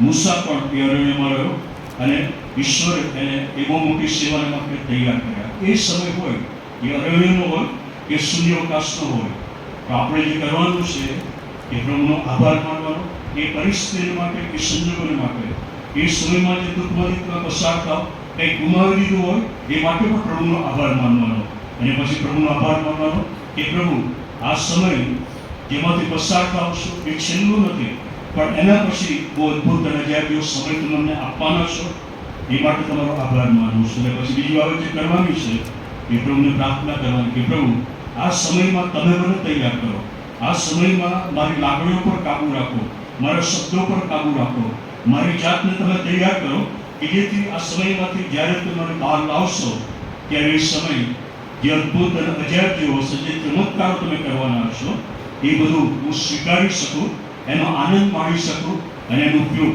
તમારા મહિમાન અર્થે કરી શકું. ગીતશાસ્ત્ર 67માં ગીત કરતા સૌથી પહેલા પ્રાર્થના કરી પ્રભુ કૃપા કરીને અમને આશીર્વાદ દો, અને પછી એ પ્રભુને કહે છે કે પ્રભુ જો એ આશીર્વાદો તમે આપશો તો એનો ઉપયોગ હું શું કરીશ. એ પ્રાર્થના પ્રભુ કૃપા કરીને આશીર્વાદો કે એ આશીર્વાદ હું તમારા મહિમાને અર્થે વાપરી શકું અને એ દ્વારા લોકો જાણી શકે કે તમે પ્રભુ છો. અને એ પ્રાર્થના આપણે કરવાની છે કે પ્રભુ આ દિવસ દરમિયાન તમે મને તૈયાર કરો કે જેથી જે અદ્ભુત અને અજાયબ જેવા આશીર્વાદ તમે મને આપશો ત્યારે એ આશીર્વાદોનો આનંદ માણતા હું છકી ન જાઓ, પણ એનો ઉપયોગ તમારા મહિમાને અર્થે કરી શકો. બીજી બાબત જે આપણે અહીંયા જોઈએ છે એ કે ઈસુ એ અંધકારથી ભરેલા પ્રદેશમાં જાય છે. જે મેં કહ્યું પ્રમાણે જબુલૂન તથા નફ્તાલી વિશે યશાયા પ્રવચક પણ કહે છે અને માથ્યુ સુવાર્તિક પણ એની નોંધ લે છે કે પ્રદેશ જે અંધારું હતું, અંધારામાં અજવાળું પ્રકાશ્યું, કારણ કે પ્રભુ ઈસુ ખ્રિસ્ત ત્યાં ગયા. એ અંધારામાં ચાલનાર લોકોએ અજવાળું દીધું. મરણછાયાના પ્રદેશમાં જેઓ બેઠા હતા એમના પર અજવાળું પ્રગટ થયું. અંધકારમાં પ્રભુ ઈસુ ખ્રિસ્ત ગયા અને અજવાળું એમણે પ્રગટ કર્યું. બે ચોઈસ પ્રભુ ઈસુ ખ્રિસ્તની પાસે અત્યારે હતી, ગાલિલમાં જવું અથવા તો જ્યાં તેઓ હતા એમનું જે વતન હતું ત્યાં જવું. યરૂશાલેમ જવું અને ત્યાં જઈને સુવાર્તા પ્રગટ કરવી. પ્રભુ ઈસુ ખ્રિસ્તે એ પ્રદેશ પસંદ કર્યો કે જ્યાં અંધારું હતું અને ત્યાં જઈને એમણે આ સુવાર્તા પ્રગટ કરી કે પસ્તાવો કરો, કેમ કે આકાશનું રાજ્ય પાછળ આવ્યું છે. પ્રભુ ઈસુ ખ્રિસ્તની સેવામાં એ હંમેશા એવા લોકોની પાસે ગયા કે જેઓ એકલા હતા, અતુલા હતા, લોકો એમને ધિક્કારતા હતા, જો લોકો એમને પાપી સમજતા હતા, એવા લોકોની પાસે પ્રભુ ઈસુ ખ્રિસ્ત ગયા અને પોતાનો પ્રેમ પ્રગટ કર્યો. એવા લોકો કે જેઓની અલગ અલગ પ્રકારની જરૂરિયાતો હતી, એમની પાસે પ્રભુ ઈસુ ખ્રિસ્ત ગયા. જેઓને સાજાપણાની જરૂર હતી એમને સાજાપણું આપ્યું, જેમને શાંતિની જરૂર હતી એમને શાંતિ આપી, જેમના જીવનો બદલવાની જરૂર હતી એવા લોકોના જીવનો એમણે બદલ્યા. એટલે પ્રભુ ઈસુ ખ્રિસ્તની સેવામાં આ એમણે ઉપયોગ કર્યો અને એવા લોકોની પાસે ગયા. અને અહીંયા પણ પ્રભુ ઈસુ ખ્રિસ્ત એ અંધારાવાળા પ્રદેશમાં જાય છે, અંધકારથી ભરેલા પ્રદેશમાં, અને ત્યાં એ અજવાળો પ્રકાશ છે. ફક્ત આ જ સંદેશો આપ્યો એમ નહીં, બધું ઘણા બધા ચમત્કારો એમણે ત્યાં કર્યા. પિત્તળની સાસુ કાપરનૌમમાં એને સાજી કરી, ઘણા બધા લોકોને એમણે સાજાપણું આપ્યું. જ્યારે તમે એવા સમયમાંથી પસાર થાવ છો કે જ્યાં તમને એવું લાગે કે તમે ગૂંચવણમાં છો અને હવે કશું જ આગળ દેખાતું નથી, ખબર નથી પડતી કે હવે શું કરવું, કઈ દિશા લેવી, કયો નિર્ણય લેવો, કઈ બાજુ જવું, કોઈ તમને મદદ કરનાર નથી, એવી અંધકારભરી પરિસ્થિતિમાં પણ ઈશ્વર પ્રભુ ઈસુ ખ્રિસ્ત એ તમને મદદ કરવા માંગે છે. એ તમારા જીવનમાં અજવાળું લાવવા માંગે છે કે જેથી તમારું જીવન એ પ્રકાશથી ભરેલું હોય. એ પ્રભુ ઈસુ ખ્રિસ્ત જેમણે કહ્યું કે હું જગતનું અજવાળું છું, એ અજવાળું તમારા પર પ્રકાશવા માંગે છે. ત્રીજી બાબત જે આપણે જોઈએ છે કે જે સંદેશો એમણે આપ્યો કે પસ્તાવો કરો, અને આ લેન્ટના દિવસોનો જે મહત્વની બાબત છે એ કે આપણા જીવનની આપણે ફરી તપાસ કરીએ અને પ્રભુની પાસે પાછા આવીએ. પસ્તાવો કરો એનો અર્થ એમ નહીં કે કંઈક પાપ આપણે કર્યું, કંઈક ખોટું કર્યું, કંઈક ખોટું બોલી ગયા તો આપણને દુઃખ થાય, પણ પસ્તાવો એ છે કે એ દુઃખમાંથી નીકળીને આગળ જઈને પ્રભુની પાસે માફી માંગવી. પસ્તાવાનો અર્થ એ છે કે આપણે જે કંઈ કર્યું છે એ માટે પ્રભુની પાસે જઈને એ પાપોની માફી માંગવી, અને એના પછી જે આવે છે કે એ પ્રમાણે ન કરવું. જે અગાઉ કર્યું છે, જેના માટે માફી માંગવી છે, એ આપણે ન કરવું. આપણો સ્વભાવ માનવીય સ્વભાવ છે, ફરીથી આપણે કદાચ પાછા પડે પણ ફરીથી એ પ્રભુ આપણને ઊભા કરવા માંગે છે. ફરીથી આપણે પસ્તાવો કરીએ અને પ્રભુની પાસે જઈએ અને પ્રભુની પાસે આપણે કૃપા માંગીએ. અને એક સંદેશો પ્રભુ ઈસુ ખ્રિસ્તે પ્રગટ કર્યો કે પસ્તાવો કરો. આ લેન્ટના દિવસોમાં આપણા માટે જે આ બાબતો છે એ સૌથી પહેલી એ પ્રાર્થના. આપણે પ્રાર્થના કરીએ છીએ, આપણે પોતાના માટે કરીએ છીએ, આપણી જરૂરિયાતો માટે કરીએ છીએ, આપણી જોબ માટે કરીએ છીએ, આપણા કુટુંબ માટે, આપણા બાળકો માટે કરીએ છીએ, આપણા ઘર માટે કરીએ છીએ અને બીજાઓને માટે પણ કરીએ છીએ. પણ લેન્ટના દિવસોમાં જે પ્રાર્થના છે એ અલગ પ્રકારની આપણી હોવી જોઈએ. એ આપણા પોતાના વ્યક્તિગત જીવનને માટે, આપણા આત્માને માટે કે પ્રભુ આ દિવસોમાં તમે વ્યક્તિગત રીતે મારી સાથે વ્યવહાર કરો. એ જે રી-એક્ઝામિન કે આપણે આપણી જાતની પરીક્ષા કરવાની છે કે મારું અત્યારે આત્મિક સ્ટેટસ ક્યાં છે, અને તપાસવા માટે જે પરીક્ષા આપણે કરવી જોઈએ એ છે કે હું શું કરું છું અને હું શું બોલું છું, હું કેવા લોકોની સાથે છું અને હું ક્યાં જાઉં છું. આ ચાર બાબતો એમાં મહત્વની છે કે હું શું કરું છું, મારું જે કાર્ય છે એ શું ઈશ્વરને પસંદ છે, ઈશ્વરના વચનોને અનુસાર છે, હું જે બોલું છું એનાથી બીજાઓને લાભ થાય છે, બીજાઓના જીવનો બંધાય છે, મંડળી બંધાય છે. જો એ નથી તો પસ્તાવો કરીને પ્રભુની પાસે પાછા જવાની જરૂર છે. એટલે આ લેન્ટના દિવસો છે કે જ્યાં આપણે પોતાની જાતનું પરીક્ષણ કરીએ અને પ્રભુની પાસે પાછા આવીએ. એટલે સૌથી પહેલી બાબત છે એ પ્રાર્થના છે. બીજી બાબત જે આપણે કરીએ છીએ, જે પ્રમાણે ઘણીવાર આપણે સાંભળ્યું કે ઉપવાસ. ઉપવાસ એટલા માટે છે, ભોજન ઉતારવા માટે નહીં, પરંતુ ઉપવાસ એ છે કે જે ભોજન છે એ આપણે પ્રભુની આગળ લઈ જઈએ છીએ, પ્રભુને કહીએ છીએ કે પ્રભુ આ મારું અર્પણ એ તમારી સમક્ષ લાવું છું. અને પ્રભુ એ પ્રેમથી કરેલા અર્પણનો સ્વીકાર કરે છે. અને જ્યારે આપણે ઉપવાસ કરીએ છીએ ત્યારે જે બને છે કે આપણું બધું જ ધ્યાન ઈશ્વર તરફ કેન્દ્રિત થાય છે. તમે ઉપવાસ કરશો, જો ખરેખર હેતુથી કરશો તો આ બાબતનો અનુભવ તમે કરશો કે ઉપવાસ જ્યારે તમે કરો છો ત્યારે તમારું બધું જ ધ્યાન ઈશ્વર તરફ કેન્દ્રિત થાય છે. અને પછી એ તમને સમજવાને માટે કૃપા આપે છે કે તમે એકલા નથી પણ પ્રભુ તમારી સાથે છે. એ સમજવાને માટે પણ કૃપા આપે છે કે તમે ઈશ્વરના બાળક છો. અને પછી એ આત્મવિશ્વાસ તમારામાં પેદા થાય છે કે જો હું ઈશ્વરનો બાળક છું તો આ દુનિયામાં આગળ વધી શકીશ. અને છેલ્લો વિજય એ મારો છે. જે પરિસ્થિતિ સંજોગો તમારા જીવનની અંદર આવે, જેમ આપણે આગળ જોયું કે શૂન્યાવકાશ હોય કે પછી અંધકાર ભરેલી પરિસ્થિતિ હોય, તો એ બાબત પણ યાદ દેવડાવે છે કે આ છેલ્લું નથી. છેલ્લો વિજય તો આપણો છે. સત્તાને આપણે હરાવવાના છે. અને કોઈ પણ સંજોગો અને પરિસ્થિતિઓ એ આપણા પર વારી જવાની નથી કે આપણો નાશ કરવાની નથી. અને એટલા માટે એ જરૂરી છે કે જો ઉપવાસ કરી શકીએ તો આ દિવસોમાં આપણે ઉપવાસ કરી શકીએ. ઘણા બધા કદાચ તંદુરસ્તીને કારણે, હેલ્થના કારણે ઉપવાસ ન કરી શકતા હોય, એ બરાબર છે. પરંતુ એ પ્રયત્ન આપણે કરીએ. ઘણા બધા ફક્ત શુક્રવારે કરતા હોય છે, ઘણા બધા 40 દિવસનો પણ કરતા હોય છે. કેરળની અંદર એક મંડળી છે કે જ્યાં આખું વર્ષ વારંવાર એ લોકો ઉપવાસ કરતા હોય છે. અને એમના જે સભ્યો છે એમને મેં જોયા છે કે બધા જ મોટા ભાગના એ લોકો ક્લાસ 1, ક્લાસ 2 ઓફિસર હોય છે. એમના જે ચર્ચિસ હોય છે, બહુ મોટી લાઈન કારોની લાગેલી હોય. અલગ અલગ દૂર દૂરથી લોકો આવતા હોય અને મોટી કારોની લાઈન લાગી હોય. એ આશીર્વાદ પ્રભુએ એ લોકોને આપેલો છે. જ્યારે પ્રભુની પાસે આપણે પશ્ચાત હૃદય જઈએ છીએ ત્યારે એ આશીર્વાદ પ્રભુ આપણને આપે છે, આપણી મંડળીને આપે છે, આપણા સમાજને આપે છે.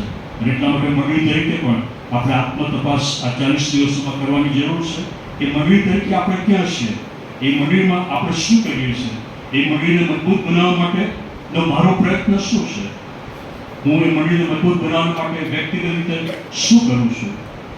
પ્રભુ ઈસુ ખ્રિસ્તે એ સંદેશો પ્રગટ કર્યો કે પસ્તાવ કરો કેમ કે આકાશનું રાજ્ય પાસે આવ્યું છે. આ 40 દિવસ દરમિયાન આપણે આપણી આત્મપરીક્ષા કરીએ અને આપણે જોઈએ કે હું ક્યાં છું, હું શું કરું છું, હું શું બોલું છું, મારા વિચારો કેવા છે, મારી લાગણીઓ કેવી છે. પ્રભુ વ્યક્તિગત રીતે આપણા જીવનમાં રસ લે છે. અને જ્યારે પ્રભુ બતાવે છે ત્યારે આપણે શું કરીએ છીએ. એ પસ્તાવાનું જે પરિણામ છે એ અદ્ભુત અને અજાયબ જેવું હોય છે. જ્યારે વ્યક્તિ પસ્તાવ કરતી નથી અને એ જ બાબતોમાં જીવે છે ત્યારે જે બને છે એના જીવનમાં એ કે વિવિધ પ્રકારની નકારાત્મક લાગણીઓમાંથી એ પસાર થાય છે. એના મોં પર આનંદ હોતો નથી. એ વ્યક્તિ રાત્રે ઊંઘી શકતી નથી. એ વ્યક્તિ ચેનથી જીવી શકતી નથી. જે કંઈ કરે એમાં એને નિષ્ફળતા મળે છે. અને એ કાર્ય જે કરવા માંગે છે એમાં એને કોઈ રસ્તો દેખાતો નથી. એમાં એ નિષ્ફળ જાય છે. અલગ અલગ સહારો લે પણ દરેક જગ્યાએથી એને નિષ્ફળતા મળતી હોય છે. પણ જ્યારે વ્યક્તિ પસ્તાવો કરે છે ત્યારે ઈશ્વર એની બધી જ નકારાત્મક લાગણીઓ લઈ લે છે અને એના મનને અને હૃદયને તેની શાંતિ અને આનંદથી ભરી દે છે. જ્યારે વ્યક્તિ પસ્તાવો કરે છે ત્યારે ઈશ્વર એના પૂરેપૂરા જીવનને પરિવર્તિત કરી નાખે છે. એના જીવનમાં પરિવર્તન આવે છે, એના વિચારોમાં પરિવર્તન આવે છે, જે રીતે એ લોકોને જુએ છે એમાં પરિવર્તન આવે છે, એના કાર્યોમાં પરિવર્તન આવે છે. એક બાળક અને એની બેન બંને ઘરમાં હતા અને પછી પપ્પા એ જોબ પર ગયા. એની મમ્મી કહે છે કે હું બહાર જાઉં છું, તમે બંને ઘરમાં જ રહેજો, ઘરની બહાર નીકળતા નહીં. અને પછી મમ્મી નીકળી જાય છે. અને પછી આ છોકરો એ ઘરની બહાર જવાનો પ્રયત્ન કરે ત્યારે એની બેને એને યાદ દેવાયું કે તું બહાર ના નીકળીશ, મમ્મીએ બહાર જવાની ના પાડી છે. પણ એ બહાર ગયો અને પછી જે બતકોનું ટોળું હતું એમાં એક બતકને એણે પથ્થર માર્યો, બીજો પથ્થર માર્યો અને બતક મરી ગયો. પછી બહુ બીક લાગી કે કોઈ જોઈ તો નથી ગયું, હવે શું થશે, હવે કેવું પરિણામ આવશે. એટલે બતકને તરત ત્યાં દાટી દે છે અને પછી ઘરમાં પાછો આવે છે. અને ઘરમાં પાછો આવે છે પછી એની બેન કહે છે કે તું ક્યાં ગયો હતો. જાણે કે તું બહાર ગયો. એ શું કર્યું? એ મેં કશું જ નથી કર્યું, હું ખાલી બહાર ફરીને આવ્યો. અને પછી એની બેન કહે છે કે જો મમ્મી આવે એ પહેલાં મારે આ બધા વાસણો ઘસવાના છે, હવે એ કામ તારે કર, તું એ વાસણો ઘસ. એટલે છોકરાએ કહ્યું કે ના ના, એ મારું કામ નથી, તો તને જ સોંપેલું છે, તું કર. એટલે એની બહેને કીધું કે મને ખબર છે કે બહાર જઈને શું કર્યું, તે પેલા બતકને મારી નાખીને દાટી દીધું ને, મને ખબર છે જો તું આ વાસણો નહીં ઘસે તો હું મમ્મીને કહી દઈશ અને પછી મમ્મી તને બરોબર મારશે. રોજ પછી આ થતું જાય. રોજ એની બેન એને કહે કે આ કામ તું નહીં કરે તો મમ્મીને કહી દઈશ, અને પછી દીકરો માર્યો એ બધું જ કામ કર્યા કરે. પછી એક દિવસે બહુ કંટાળી ગયો, એને બહુ ગુસ્સો આવ્યો.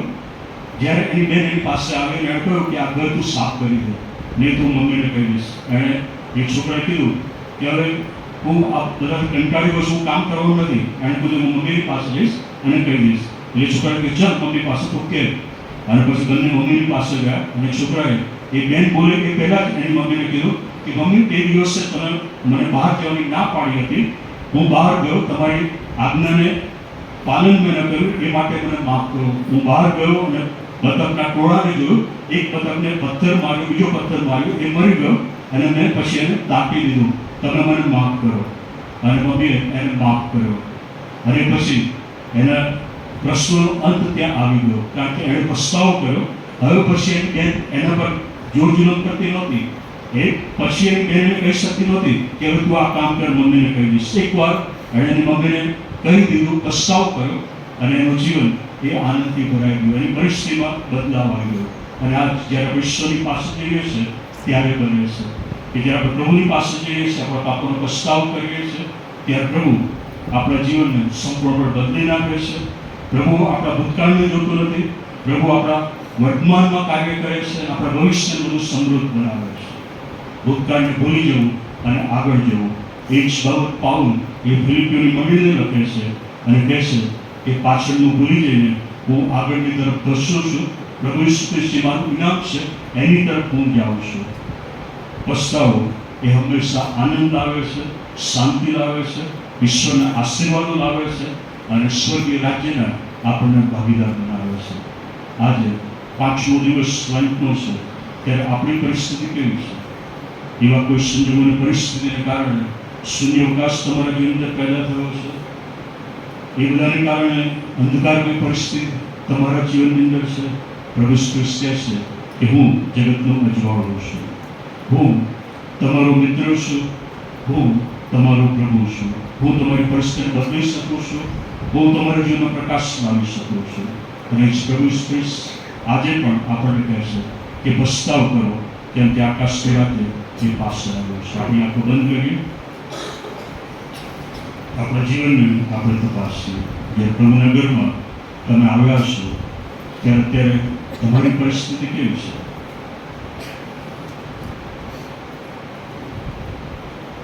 શું કોઈ સંજોગો કે પરિસ્થિતિમાં તમે પસાર થઈ રહ્યા છો કે જ્યાં તમને એવું લાગતું હોય કે ચારે તરફ શૂન્યાવકાશ છે, ચારે તરફ અંધકાર છે, મને ખબર નથી પડતી કે મારે શું કરવું જોઈએ? એ પછી એ તમારા કરેલા કોઈ કૃત્યને કારણે હોય, તમે બોલેલા શબ્દોને કારણે હોય, કે કોઈ પાપને કારણે, કે કોઈ કુટેવને કારણે હોય, કે પછી બીજાઓએ કોઈ કશું કર્યું હોય અને એના કારણે તમે એ પરિસ્થિતિમાં આવી પડ્યા હોય. પણ પ્રભુ ઈસુ ખ્રિસ્ત જે તમારી માટે પૃથ્વી પર આવ્યા અને પોતાનો પ્રાણ વૃદ્ધસ્થ પર આપી દીધો અને પોતાનું લોહી વહેવડાવ્યું, એ પ્રભુ ઈસુ ખ્રિસ્ત કે જેણે તમારા પાપો પોતાના પર લીધા, તમારી શિક્ષા તેમના પર લીધી અને એમના વૃદ્ધસ્થ પરના શરીરને બગાવવાને કારણે, લોહી વહેવડાવવાને કારણે અને ત્રીજે દિવસે મરણમાંથી તેઓ સજીવન થયા, પુનરુત્થાન પામ્યા, એના કારણે તમારી પરિસ્થિતિ આજે બદલી શકાય છે. તમારી પરિસ્થિતિ આજે બદલી શકાય છે. એ પ્રભુ કે ભૂતકાળના, વર્તમાન કાળના, ભવિષ્યકાળના પ્રભુ છે. એ તમને કહે છે કે તમારો ભૂતકાળ હું ભૂલી જઈશ, તમારા વર્તમાન કાળને હું આનંદમય બનાવીશ, તમારા ભવિષ્યને બધું હું સમૃદ્ધ, સુખી અને પ્રકાશ સમાન બનાવીશ. એ પ્રભુ કહે છે કે પસ્તાવો કરો, આકાશનું રાજ્ય એ પાસે આવવાનું છે. આજે તમે જે બોલો છો, તમે જે કરો છો, તમે જે વિચારો છો, તમે જે લાગણીઓમાંથી પસાર થાઓ છો, એ કેવા છે? કેવા લોકોની સાથે તમે જાઓ છો. પ્રભુ કહે છે કે આ દિવસોમાં આપણે તપાસ કરીએ, અને જો એ તપાસમાં આપણે કંપની બાલો પડ્યા છે તો પ્રભુ ઈસુ કહે છે કે પસ્તાવો કરો, આકાશનું રાજ્ય પાસે આવ્યું છે. પ્રભુ ઈસુ કહે છે કે પસ્તાવો કરો અને હું તમને માફી આપીશ. તમે જેવા છો એવા હું તમારો સ્વીકાર કરીશ અને તમારા જીવનને આનંદ કરી દઈશ. અને એ જ પ્રભુ ઈસુ કહ્યું 10:10 કહ્યું કે તેઓને જીવન મળે, પુષ્કળ મળે માટે હું આવ્યો છું. અને તમારા જીવન માટે હેતુ છે કે તમને જીવન મળે અને પુષ્કળ મળે. શું આ છે? ઈસુ પાસેથી એ પુષ્કળ જીવન, ભરપૂરથી ભરેલું જીવન તમે પામવા માંગો છો તો પ્રભુને કહો કે પ્રભુ એ સૂર્યાવકાશના સમય દરમિયાન તમે મને તૈયાર કરો. હું જાણું છું કે તમારી હાજરી મારી સાથે છે. આ મારા માટે છેલ્લું નથી, પણ છેલ્લો વિજય એ મારો છે. તમે જે દિવસો મને આપવાના છો, જે સમય તમે મને આપવાના છો, એ આનંદનો સમય હશે, એ શાંતિ, આનંદ અને સંતોષનો સમય હશે, એ ભરપૂરથી ભરેલા અને પુષ્કળ આશીર્વાદનો સમય હશે. પ્રભુ તમે એ માટે મને તૈયાર કરો કે માણતા માણતા હું છકી ન જાઉં, અભિમાન ન કરું, પણ તમારા અભિમાન અર્થે એ બધાનો ઉપયોગ કરો. એ બધા દ્વારા હું તમારું નામ પ્રગટ કરું અને લોકોને કહી શકું કે ઈસુ એ જ પ્રભુ છે. શું આજે એ તમારી પ્રાર્થના છે? તો પ્રભુ એને આશીર્વાદોથી ભરપૂર કરવા માટે તમારી પાસે આવ્યા છે. આશીર્વાદનો ટોપલો લઈ તમને મળવા માટે આવ્યા છે.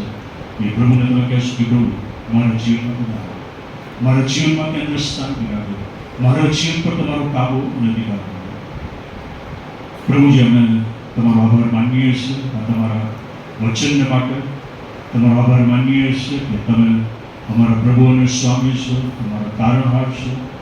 અમારી પ્રાર્થના છે કે પ્રભુ તમે અમને એ કૃપા આપો કે એ દિવસ દરમિયાન અમે તમારા મહેમાન માટે તૈયાર થઈએ, કે જ્યાં આગળના દિવસો તમે અમને ચમત્કારના દિવસો આપવાના છો, આનંદ અને શાંતિના દિવસો આપવાના છો, આશીર્વાદ ભરપૂર એવું જીવન આપવાના છો. એના માટે અમે તૈયાર થઈએ. અને જ્યારે તમે આપશો ત્યારે ગીત કરતાની પ્રાર્થના પ્રમાણે અમે એ કરી શકીએ કે એ દ્વારા તમારો મહિમા પ્રગટ થાય અને લોકો જાણી શકે કે ઈસુ પ્રભુ છે. પ્રભુજીઓ તમારી પાસે આવ્યા છે, પોતાના પાપોનો પસ્તાવો કર્યો છે. પ્રભુ તમારી આશીષ તે તેઓને કરી દો. અને આ દિવસ દરમિયાન પ્રભુ તમને કૃપા આપો કે સતત અમે તમારું મોક્ષ શોધીએ, તમારી પાસે આવીએ, અમારા જીવનની ચકાસણી કરતા અમારા એ માર્ગોથી પાછા કરીએ અને અમે તમારી પાસે પાછા કરીએ. પ્રભુ એ આશીર્વાદ તમે સર્વ પૂરો પાડો. પ્રભુ ઈસુ ખ્રિસ્તના નામમાં માગીએ છીએ. આમેન.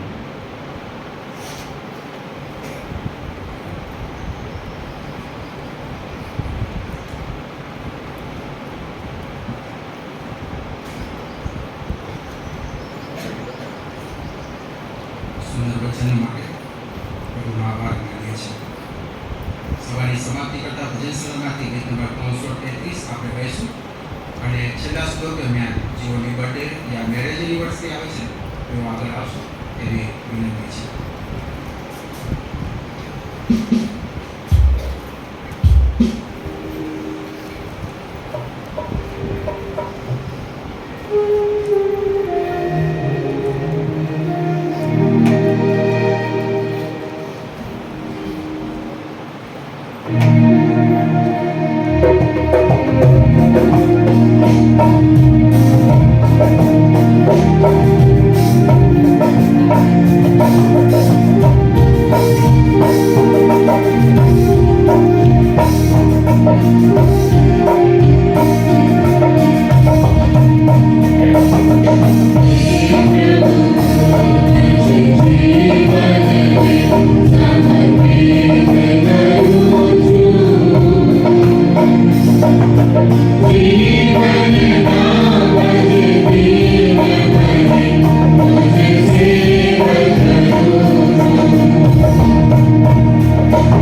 તેઓ આગળ આવશે.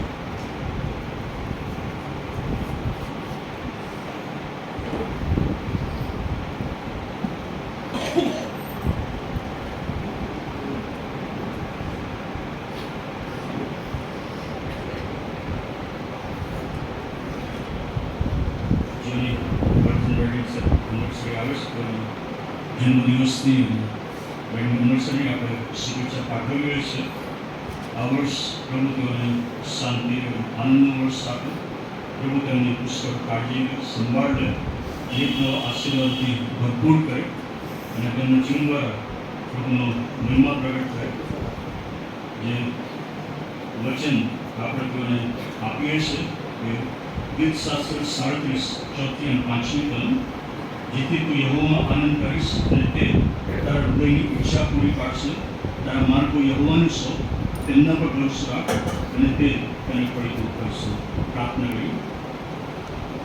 પ્રભુજી, અમે તમારો આભાર માનીએ છીએ તમારું ભજન કરવાના માટે જે કૃપા તમે સર્વને પૂરી પાડી. પ્રભુ, અમારી પ્રાર્થના છે કે તમે અમને સતત એ કૃપા આપતી હતી. અમારા જીવનને તપાસતા અમે તમારી તરફ કરીએ, તમારા માર્ગો અપનાવીએ, તમારો ન્યાય શાસન અપનાવીએ અને અમારા જીવન દ્વારા તમારો મહિમા પ્રગટ કરી શકે. પ્રભુ, અમારી પ્રાર્થના છે કે આ અઠવાડિયા દરમિયાન તમે અમારી સાથે બહુ નજીકતાથી વ્યવહાર કરો. અમને કૃપા આપો કે જેથી અમે જે કંઈ કરીએ એમાં તમારું સામર્થ્ય અને પરાક્રમ અમારા માટે અને અમારા દ્વારા પ્રગટ થાય. દરેક સફળતા પ્રભુ તમે અમને આપો, દરેક વિજય એ તમે અમને આપો. પ્રભુ, અમે તમારો આભાર માનીએ છીએ જે આશીર્વાદો તમે અમને આપ્યા છે તેના માટે. અને આજે તમારું ભજન કરતા, તમારી આરાધના કરતા, તમારી સ્તુતિ કરતા આ અર્પણો અમે તમારી સમક્ષ તમે લાવીએ છીએ. પ્રભુ, એ અર્પણનો તમે સ્વીકાર કરો, તમારા મહિમાનો અર્થે તેનો ભરપૂર ઉપયોગ કરો. જો તમને આપ્યું છે, અમારી પ્રાર્થના છે કે પ્રભુ અનેકવિધ આશીષોથી તેઓને સતત ભરતા રહો. એ ઉભરાતા આશીર્વાદો પ્રભુ તમે તેઓને આપો કે જેથી બીજાઓ પણ એનો લાભ લઈ શકે, આનંદ માણી શકે અને તમારી કામ કરી શકે. પ્રભુ, અમે તમારો આભાર માનીએ છીએ અમારી મંડળીના આભાઈ બહેનો કે જેઓના જીવનનું એક નવું વર્ષ તમે ઉમેરવાની જઈ રહ્યા છો. અમારી પ્રાર્થના છે કે પ્રભુ જે વચન અમે તેમને આપ્યું છે એ પ્રમાણે સદપ્રભુ તમારી કૃપાથી તમે તેમને પડકારો.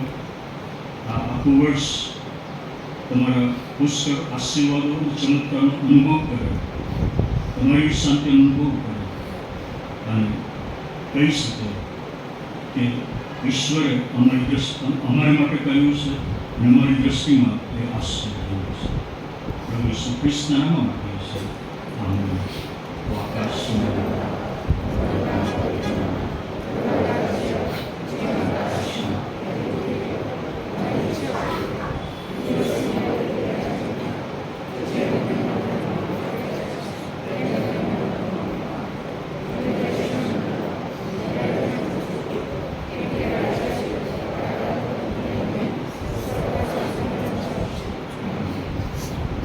સર્વકૃપાનો દેવ જેણે ખ્રિસ્તમાં તમને પોતાના સર્વકાળના મહિમાને સર બોલાવ્યા છે, તે પોતે તમે થોડી વાર સહન કરો, ત્યાર પછી તમને પૂર્ણ સ્થિર બળવાન કરશે. સર્વસમર્થીશ્વર પિતાનો, પુત્રનો અને પવિત્ર આત્માનો આશીર્વાદ તમારો વસો અને સદા તમારી સાથે રહો. આમેન.